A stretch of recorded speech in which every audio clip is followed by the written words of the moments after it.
Assalamualaikum warahmatullahi wabarakatuh. Baiklah, pada kali ini kita akan membahas mengenai langkah-langkah dalam evidence based. Sebelumnya kita sudah bahas ya video sebelumnya itu mengenai apa itu evidence based, mengapa evidence based itu penting, bagaimana sejarahnya. Nah, oleh karena itu sekarang kita akan bahas mengenai langkah-langkah dalam evidence based. Adapun langkah-langkah dari evidence praktis itu ada 4 ya. Yang pertama merumuskan pertanyaan klinis yang dapat dijawab, kemudian menentukan bukti yang terbaik, kemudian menilai bukti tersebut secara kritis, dan langkah terakhirnya adalah mengaplikasikan bukti.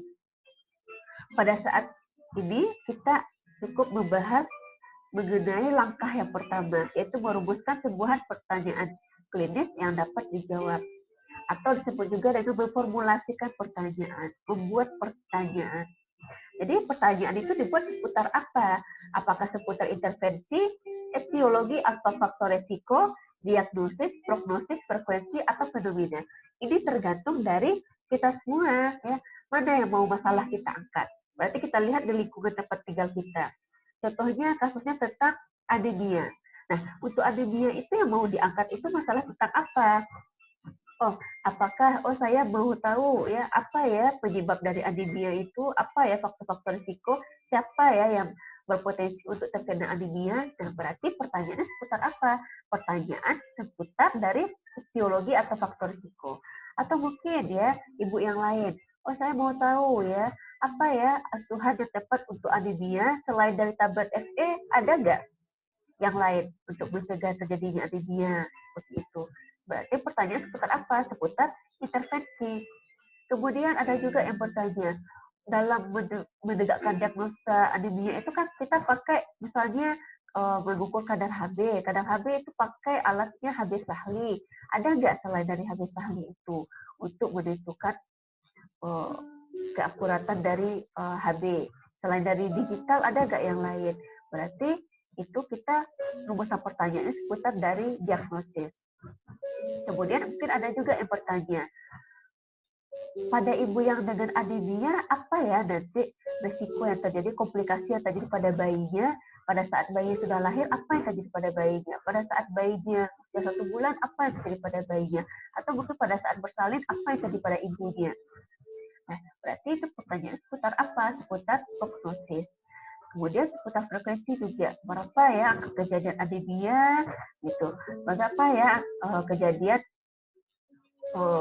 bayi yang ibu mengalami perdarahan pasca apabila dia anemia pada saat kehamilan, gitu. Berapa ya angka kejadian perdarahan pada saat dia bersalin? Berarti itu menanyakan seputar frekuensi. Dan nanti ada juga seputar fenomena. Berarti fenomena-fenomena yang berada di lapangan. Baiklah, kita akan coba lihat seperti apa cara kita merumuskan pertanyaannya. Nah, jadi dalam merumuskan pertanyaan yang tadi, ya, itu prinsipnya adalah PICO. PICO itu singkatan dari PICO, P itu populasi, I intervensi, C itu kontrol atau komparator, O adalah outcome. Jadi populasi itu adalah siapa yang berhubungan dengan masalah klinis yang ada dalam pikiran Anda. Berarti siapa? Apakah ibu hamil, ibu bersalin, neonatus, atau bayi atau balita, atau pada remaja, pada perempuan, pada laki-laki, seperti itu. Berarti kita harus tetapkan siapa populasinya. Kemudian intervensi, yaitu strategi manajemen, penjelasan atau uji yang ingin ditemukan. Ini intervensi. Kalau kontrol apa? Berarti menunjukkan sebuah strategi alternatif. Berarti selain dari intervensi itu, apa strategi alternatifnya? Apa kontrolnya? Apa pembandingnya dari intervensi tadi?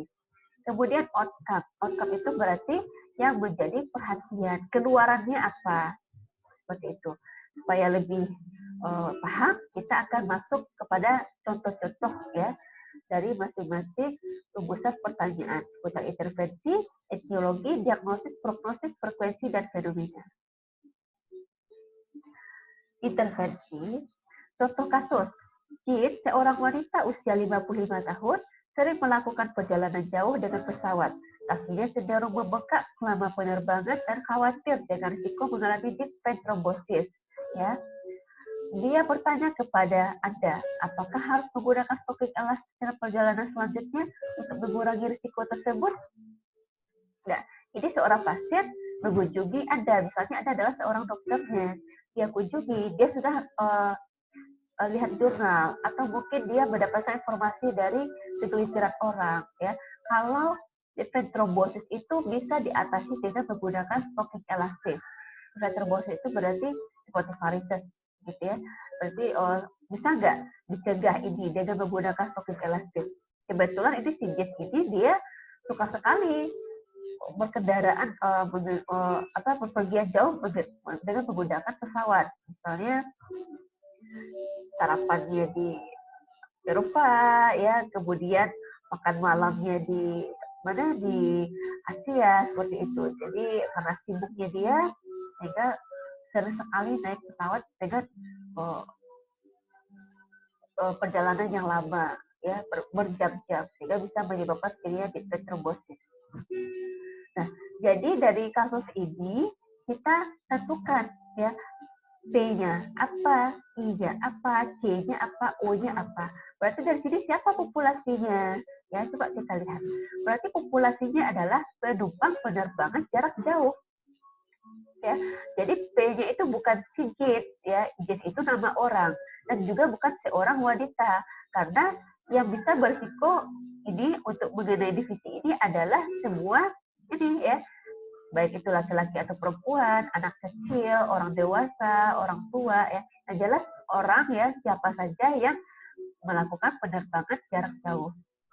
Yang menjadi intervensi apa? Intervensinya adalah pemakaian stocking elastis tadi. Ini informasi terbarunya dia. Kemudian yang menjadi kontrolnya apa? Tanpa pemakaian stocking elastis. Atau mungkin bisa juga kita buat pemakaian stocking biasa saja. Berarti ada pembanding dari intervensi tadi. Yang menjadi outcome-nya apa? Terjadinya divisi, di vein trombosis. Jadi dari PICO ini baru kita bisa merumuskan pertanyaan, yaitu pada penumpang penerbangan jarak jauh, apakah penggunaan stocking elastis dibandingkan dengan yang tidak menggunakannya dapat mencegah divisi? Nah, berarti digabungkan, ya, P, I, C, dan O, sehingga terbentuklah suatu rumusan pertanyaan. Ini contoh kasus dari intervensi. Kemudian kita masuk contoh tentang etiologi dan faktor risiko. Nah, ini kasusnya. John datang untuk mendiskusikan tentang vasektomi. Dia mendengar kalau vasektomi dapat meningkatkan kemungkinan kanker testiskuler. Anda tahu risikonya kecil sekali, tetapi ingin memberikan jawaban yang lebih tepat. Nah, siapa yang menjadi P, ya? Siapa populasinya? Berarti populasinya adalah lelaki dewasa, laki-laki dewasa. Jadi populasinya bukan John, ya, tapi adalah laki-laki dewasa. Yang menjadi intervensi apa, perlakuannya apa, tindakannya apa, asuhannya apa, ya, yaitu vasektomi. Berarti yang menjadi kontrol yang tidak menggunakan vasektomi. Outcome-nya apa? Outcome-nya adalah kanker testiskuler. Nah, jadi dari PICO ini kita bisa merumuskan pertanyaan. Bagi seorang laki-laki, apakah vasektomi dibandingkan dengan yang tidak vasektomi meningkatkan risiko kanker testiskuler di kemudian hari? Nah, inilah contoh rumusan pertanyaan dari kasus ini. Berarti kasus ini melihat faktor risiko dari kanker testiskuler. Apa salah satu faktor risikonya? Yaitu penggunaan vasektomi. Contoh selanjutnya tentang diagnosis. Juli usia 35 tahun, hamil 1 bulan anak kedua.